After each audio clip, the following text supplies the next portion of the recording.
Hola a todos, muy bienvenidos a este nuevo capítulo de Nuevos Protagonistas, un espacio en donde buscamos dar a conocer a las nuevas caras que de seguro darán mucho que hablar en este nuevo proceso que estamos viviendo en este país.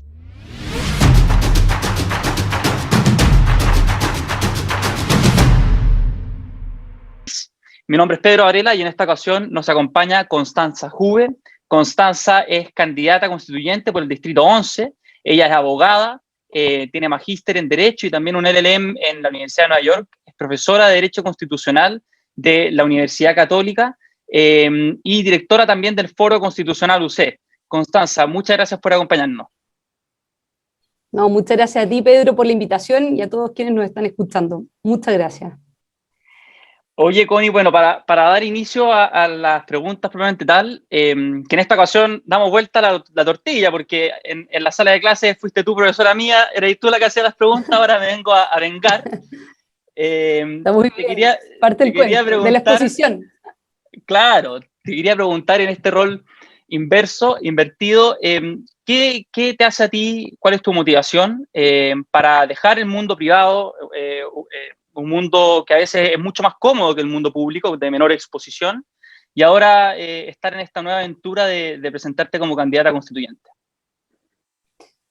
Bueno, yo creo que hay veces que uno busca ciertas cosas y de repente como que te encuentran, ¿ah? Y yo creo que esto fue lo que me pasó ahora en esta oportunidad. Como decías tú, yo estaba más tranquila en el mundo privado, estaba trabajando en un buen estudio jurídico, estaba haciendo clases también y sentía que estaba aportando dentro de lo posible en el mundo público, a través de algunas columnas, a través también de alguna ayuda a personas que están participando activamente en el mundo público, el gobierno, centros de estudio. Yo soy consejera de Políticas Públicas, Libertad y Desarrollo, y sentía que esa parte la tenía bien abordada, pero llegó un momento en que pasó, bueno, lo del 18 de octubre, pasó lo del 14 de noviembre con el Acuerdo por la Paz y por la nueva Constitución, y ya sentí que tenía que cumplir un rol más explícito en lo que es la discusión constitucional.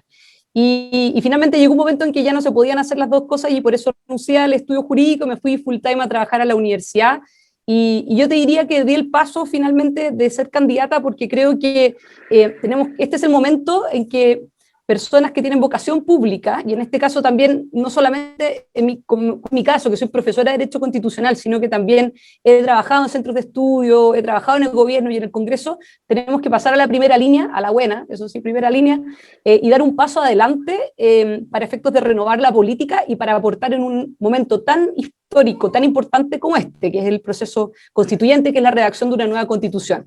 Y yo creo que no soy solamente yo, sino que somos una generación donde yo creo que yo soy como la más vieja de esa nueva camada que dio ese paso adelante y que yo creo que de todas maneras va a dar que hablar, quizás no solamente en la constituyente, sino que más adelante también. Buenísimo. Oye, Connie, ¿y tú estuviste abiertamente a favor del rechazo a este proceso de la nueva Constitución? ¿Y cuál es, en ese sentido, yo me imagino que esa postura fue por el valor que tú crees que tiene la actual Constitución y por los principios que están detrás de ella? En ese sentido, ¿cuáles son los aspectos de la Constitución actual que tú mantendrías en una nueva Constitución? ¿Qué cosas crees que son buenas de rescatar? Bueno, lo primero, como una explicación pre, esto es como ponerse el parche antes de la herida, pero que creo que siempre es bueno aclarar, y me ha tocado aclarar en otras oportunidades, que muchos me dicen, bueno, es una contradicción, como diría un ex candidato presidencial de hace muchos años atrás, una contradicción vital el hecho de haber estado por el rechazo y ahora participar del proceso constituyente como candidata. A mi juicio, bueno, no es así. Me parece de que quienes estuvimos por el rechazo y quienes estuvieron por el apruebo, ambos quisieron participar, ambos tipos de personas quisieron participar del proceso constituyente y respetaban el resultado, ¿no? Si ganaba el rechazo, bueno, la Constitución se mantenía tal cual, que era la situación más improbable, y si ganaba el apruebo, bueno, vamos entonces a la segunda pregunta y dependiendo del tipo de convención seguir participando del proceso. Yo creo que más que el redacte la nueva constitución personas que estuvieron por el 80%, me parece que tienen que redactarlo personas que estuvieron por el 100%, no solamente por el 80%. Por tanto, no veo una contradicción en eso y me parece que es parte un poco de una lógica que se ha vuelto como bien común, que es como de cancelar la opinión del otro, ¿eh? Que es como inmediatamente como descalificarla y decir que esa opinión no es válida, y me parece que eso es algo que hoy día precisamente tenemos que cambiar en el lenguaje, lenguaje, en el tono, en la forma que tenemos de comunicarnos y el que tenemos de expresarnos, y también de poder revisar y analizar las distintas opiniones. Yo creo que, y por qué yo estuve por el rechazo, y aquí eso se vincula quizás con aquellos temas que yo mantendría, yo estuve por el rechazo porque me parece que las dos posiciones eran muy polarizantes, ¿no? Es algo completamente nuevo, un texto que parte de cero, con 2/3 para poder agregar texto, o bien mantenemos todo exactamente como está. Y yo creía en una tercera alternativa, que era un congreso constituyente donde se hicieran cambios o reformas constitucionales o ya sea una nueva constitución, y esto no es oportunismo, sino que muchos de nosotros, muchos profesores, que incluso muchos estuvimos también por el rechazo, veníamos hablando de reformas constitucionales hace muchos años. Yo siempre cito un libro en la que me tocó participar como coautora, que es el de Nueva Constitución o Reforma, que es del año 2014, o sea, mucho tiempo atrás, digamos, ¿no? Nada cercano a este proceso constituyente donde planteamos reformas constitucionales en todos los temas. Obviamente lo urgente muchas veces posterga lo importante, y es por eso de que finalmente, a pesar de los distintos procesos constituyentes que habían o que se intentaron, sobre todo el caso de Michelle Bachelet, bueno, quedaron ahí, ¿ah? Pero yo creo que sí hay que hacer cambios constitucionales. ¿Por qué? Por el rechazo y qué cosas yo mantendría. Yo creo que la constitución actual es la constitución del 2020 o del 2021, ¿ah? No es la constitución del 80 original. Y por eso que creo que muchos de los temas que hoy día están en la actual constitución son frutos de reformas graduales, incrementales, que han hecho que Chile tenga estabilidad y que han hecho que Chile crezca. ¿Lo suficiente? No. De todas maneras tenemos muchas cosas por mejorar, muchas, pero en el fondo sí han permitido dar ciertas certezas y reglas claras y en ese sentido que yo mantendría. Yo creo que me parece que es esencial mantener ciertos derechos y libertades fundamentales de la manera en que están concebidas, como el derecho de propiedad, por ejemplo, cómo se indemniza en caso de que existe una expropiación, libertades clásicas como la libertad de expresión, la libertad de conciencia, la libertad de enseñanza, que de todas maneras va a ser un tema central, derechos sociales como el derecho a la seguridad social, derecho a la educación y derecho a la protección de la salud, donde no solamente sean lo público, ¿cierto? Lo estatal, quien puedan brindar esas prestaciones, sino que también puedan participar los particulares. Yo creo que eso también es central, un banco central autónomo, entre otros temas. Pero yo creo que hay varios temas que van a ser importantes, que se van a discutir y que probablemente no va a haber un consenso rápido, ¿ah? Pero que creo que son esenciales de mantener de la Constitución actual. Perfecto, y así si tuvieras que pensar rápidamente en cosas que cambiaría o que agregarías a la Constitución, que quizás también ya están en este mismo libro que decías tú de 2014. Bueno, yo creo que además, bueno, quizás me faltó algo, porque de repente uno se equivoca, de hecho yo me acabo de equivocar con decir esto como de mantener, ¿ah? Vamos a tener que llegar a proponer, porque vamos a tener que juntar 2/3 para agregar texto, ¿cierto? Entonces muchas de las cosas que hoy día tiene la Constitución actual, ya sea lo central o ya sea lo más extendido, ¿verdad? Si uno lo quisiera decir con otras palabras, se va a tener que juntar 2/3 para proponerlo en la nueva Constitución. Ahora, de temas distintos a los que actualmente tiene la Constitución y que debiera existir en la nueva, yo creo que es urgente un cambio institucional en la manera en que se comunican, o más bien no se comunican, el Ejecutivo con el Congreso, ¿ah? Yo lo he dicho en varias oportunidades, yo creo que hoy día estamos en una tormenta perfecta, en una parálisis institucional, en un gobierno dividido, y eso se debe a que tenemos distintos elementos que no conversan entre ellos o que son completamente contradictorios, como es el sistema electoral que tenemos, más las elecciones conjuntas de presidente y parlamento, y más, en el fondo, un presidencialismo fuerte, ¿cierto?, por parte del presidente, pero un parlamento, ¿verdad?, que tampoco está cumpliendo un rol de control relevante o con las atribuciones suficientes como para poder finalmente colaborar con el Ejecutivo. O sea, hoy día no existe ningún incentivo para que el Parlamento colabore con el Ejecutivo por este tema de las elecciones conjuntas, y por lo tanto, ¿qué es lo que se genera? Un presidente que no puede sacar su agenda adelante, ¿verdad?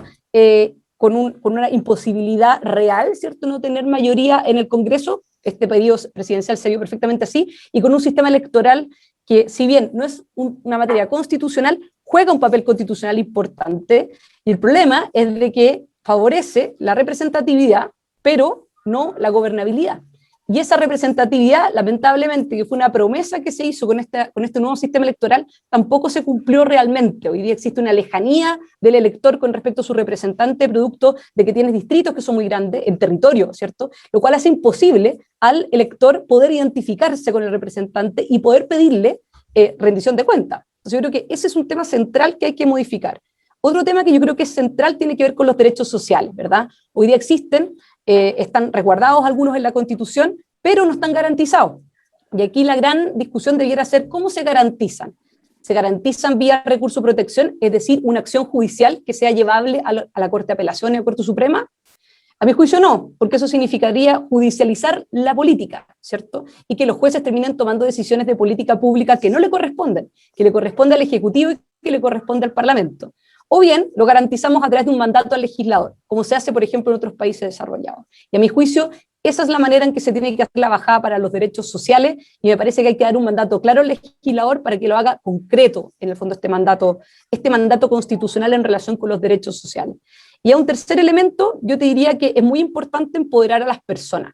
El rol del Estado, si bien hoy día la Constitución actual dice que es el Estado el que está al servicio de las personas, y no las personas al servicio del Estado, la realidad, ¿cierto?, es que cuando uno le pregunta a un ciudadano, un vecino, en este caso, lo que me ha pasado a mí durante el periodo de campaña antes del congelamiento, ¿cierto?, Las Condes, Vitacura, Lo Barnechea, La Reina, Peñalolén, te dicen, cuando piensan en una institución pública, piensan en burocracia, piensan en peloteo, piensan en que no le van a solucionar el problema, piensan que va a estar paralizado, piensan en que va a ser un trámite que no va a terminar yendo a una sucursal o yendo a alguna oficina pública, ¿cierto?, sino que va a tener que ser muy engorroso y muy burocrático y muy lento. Eso no puede seguir pasando, ¿verdad? Tenemos que tener un estatuto de derechos de las personas frente a la administración del Estado, tenemos que hacer carne el principio de servicialidad del Estado, que el Estado efectivamente esté al servicio de las personas, y que de una vez y por todas, ¿cierto?, se terminan con la paralización de los funcionarios públicos y que existe una continuidad del servicio, ¿cierto? Perfecto. Bueno, de hecho, ahora vamos a ir a una sección de preguntas rápidas, que ya tocamos harto de los temas, pero van a quizás repetirse algunos, pero la idea es que tú puedas rápidamente contestar por qué respuesta te inclina y justificar la respuesta. En primer lugar, Connie, sobre el régimen de gobierno, que algo ahí mencionaste. ¿Tú te inclinas por un sistema presidencial, un sistema parlamentario o un sistema semipresidencial, que son estas tres grandes clasificaciones que hoy en día se hacen? Bueno, a mí esto me lo han preguntado harto y siempre doy una respuesta así como medio amarilla, pero no es, o sea, voy a tratar de explicarla como no amarillentamente, ¿eh? A mí en teoría me encanta el sistema parlamentario, o sea, si yo tuviera que, y el otro día me lo preguntaban en una entrevista en La Tercera, si tuviera que crear un país de cero y darle un régimen de gobierno, yo le daría un parlamentarismo, ¿ah?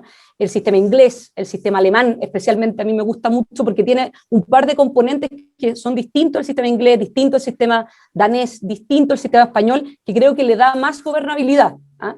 Yo optaría por un sistema parlamentario, especialmente el alemán, ¿ah?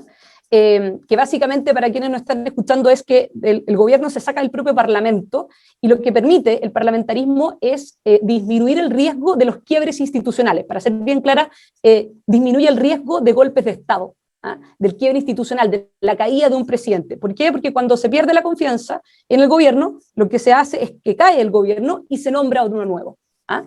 Entonces es mucho más fácil poder salir de las crisis políticas y las crisis institucionales, y evitas, ¿cierto?, potenciales golpes de Estado, quiebres institucionales. Así lo demuestra gran parte de la literatura. Yo por eso me inclino mucho por el parlamentarismo. Sin embargo, y dicho eso, por eso dije que iba a ser amarilla, es de que creo que para Chile es difícil instalar un parlamentarismo de golpe, de una.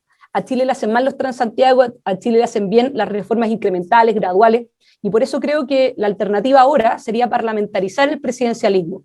¿Y qué significó eso en la práctica? Introducir mecanismos que vamos a sacar del parlamentarismo, introducirlos al presidencialismo de tal manera que exista mejor colaboración, mejor cooperación, que no sientan en el fondo muchas veces los ministros que cuando son llamados al Congreso es para tirarle la oreja, sino que más bien es para ir dejando al Congreso actualizado respecto a aquello que se está haciendo, que exista mayor injerencia respecto al Congreso, y obviamente eso tiene que ir también acompañado de cambios institucionales como los que hablábamos antes. Terminar con las elecciones conjuntas, eventualmente acortar quizás los periodos, cambiar el sistema electoral. Yo creo que no podemos mirar esto como un solo cambio, sino que hay que verlo en términos globales, hay que verlo con una dimensión panorámica. No sacamos nada con cambiar el sistema electoral si seguimos con los mismos elementos, no sacamos nada con terminar con las elecciones conjuntas si seguimos con los mismos elementos en los otros temas institucionales. Por tanto, yo haría una gran reforma al respecto, porque no da para más el sistema. O sea, hay que meterle mano al presidencialismo y hay que mejorar los mecanismos de colaboración y cooperación entre uno y otro, sin terminar con el control. La Cámara de Diputados tiene que tener un control férreo, es más, yo creo que tiene que tener más atribuciones, pero no aisladamente, ¿no? Sino que visto como un conjunto, porque si no, vamos a seguir teniendo fallas institucionales como las que tenemos ahora. De hecho, la falla que tenemos hoy día institucional se produjo porque el sistema de elecciones conjuntas de presidente con parlamento cada 4 años se hizo pensando en el sistema electoral binominal. Cuando se cambió el sistema electoral binominal por el proporcional corregido que tenemos hoy día, se mantuvieron las mismas reglas, pero con un sistema electoral distinto, y ahí se produjo el choque. La reforma del 2005 a la Constitución, que generó este tema de las elecciones conjuntas y que bajó el periodo presidencial de 6 a 4, lo hizo, ¿cierto?, pensando en el sistema electoral binominal, que te daba mayor probabilidad de tener mayoría en el Congreso del presidente. Pero con el sistema electoral nuevo, no comulgó con el sistema institucional, y ahí se nos generó la parálisis institucional. Esa famosa parálisis. Oye, y otro tema que también ha generado cierta polémica, especialmente porque figura en las encuestas como que la ciudadanía se inclinaría por una opción que parece no ser muy aceptada en la academia, en cuanto a la composición del Congreso, si es que es unicameral o bicameral. ¿Por cuál te inclinarías tú?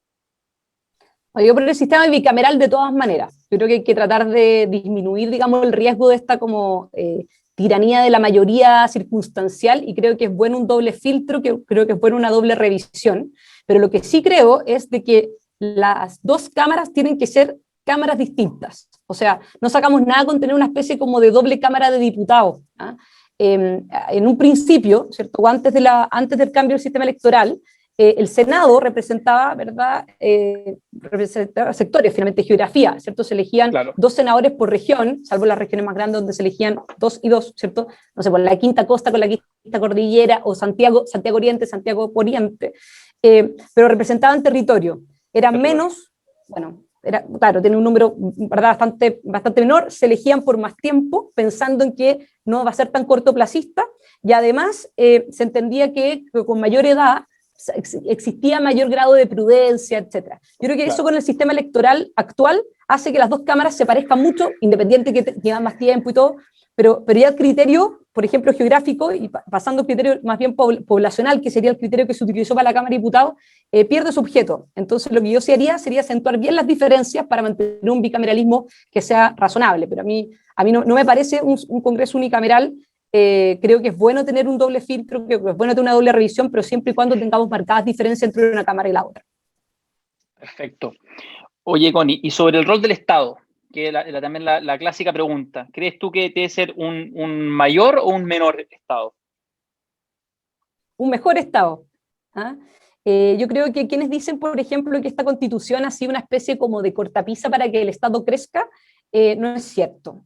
Si uno mira en el fondo la cantidad de organismos públicos que teníamos en el año 90 y la cantidad de organismos públicos que tenemos hoy día, aumenta significativamente. En ministerios, subsecretarías, superintendencias, por donde lo mires ha aumentado el Estado, y eso no ha hecho que el Estado esté mejor, ¿cierto? Yo creo, sí o sí, en una modernización del Estado, podemos establecer las bases constitucionales de una buena modernización del Estado, el principio de eficiencia, el principio de eficacia, dejarlo a nivel constitucional, lo mismo que decíamos antes, un estatuto de derechos de las personas frente a la administración del Estado, que se presuma la buena fe en el fondo del ciudadano, que las multas que se apliquen sean razonables, que los tiempos sean razonables de respuesta.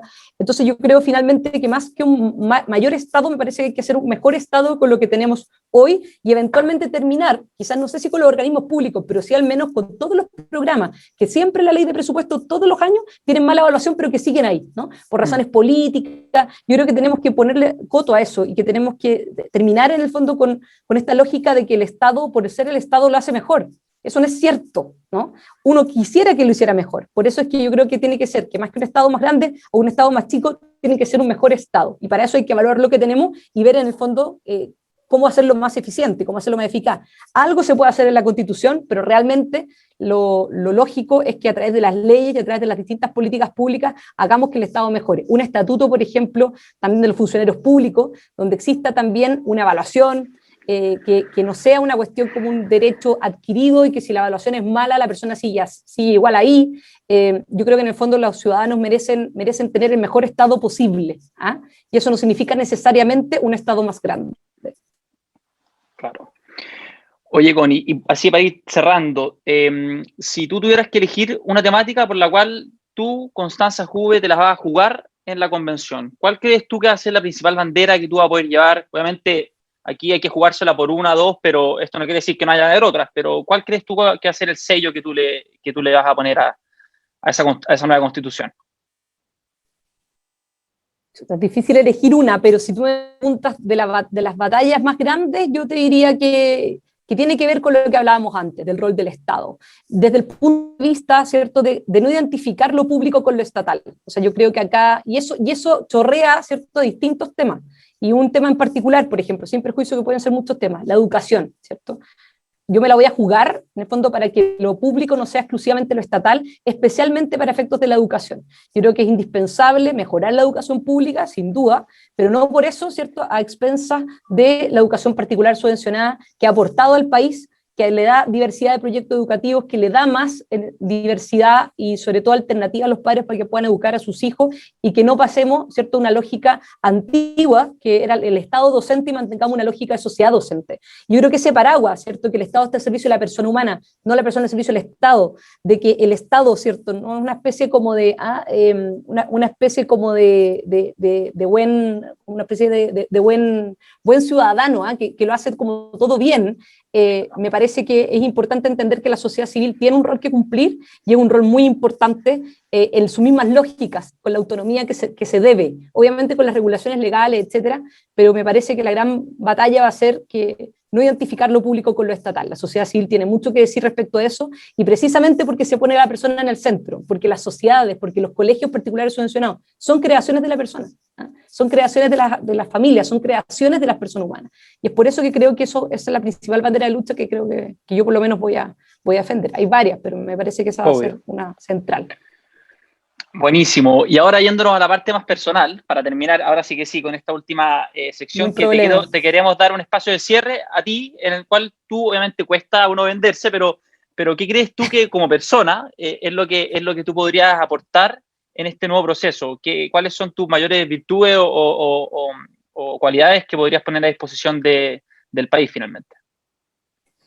Bueno, sí, pues es difícil venderse, pero para quienes nos están escuchando, quienes escuchan vecinos de Las Condes, Vitacura, Lo Barnechea, Peñalolén y La Reina, bueno, yo soy profesora de Derecho Constitucional, tengo 35 años, llevo haciendo clases casi 10 años, tengo mucha experiencia en el mundo público y en el mundo privado, he trabajado en el Congreso, en el gobierno, en centros de estudio, y creo que esa experiencia puede ser muy valiosa para dejarla al servicio de la convención. Pero lo más importante, creo yo, es de que uno tiene que tener, y a mi juicio creo que lo tengo humildemente, el carácter de convencional constituyente. Y para mí el carácter de convencional constituyente es tener personas que tengan las ideas claras, que tengan sus posturas muy definidas, muy nítidas, que actúe con convicción, que actúe con valentía, pero no por eso cerrarse al diálogo, no por eso, ¿cierto?, no dejarse persuadir por el argumento del otro, porque de lo que tenemos que terminar es con este diálogo de sordos donde cada uno dice lo que quiere, pero no escucha lo que está diciendo el otro.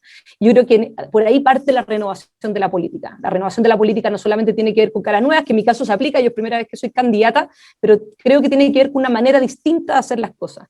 Y yo me siento parte hoy día de una generación que, como decía antes, soy la más vieja de esa generación, de esa nueva camada, sin perjuicio que igual soy joven, o relativamente joven por lo menos, pero una nueva camada que está dispuesta a hacer eso, ¿cierto? Que actúa sin miedo, que actúa con valentía para defender lo que cree, pero no por eso, ¿cierto?, cancela la opinión del otro, o no por eso descalifica en lo personal, sino que más bien ataca, ¿cierto?, con argumentos y con racionalidad, que creo que eso es lo que hoy día se necesita para hacer que Chile sea un país mejor y donde podamos tener y construir una mejor comunidad.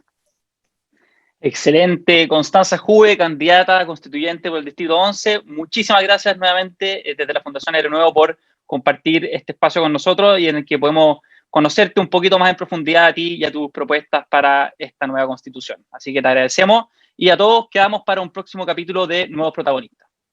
Muchas gracias. Muchas gracias, Pedro. Muchas gracias a la Fundación Aire Nuevo. Muchas gracias.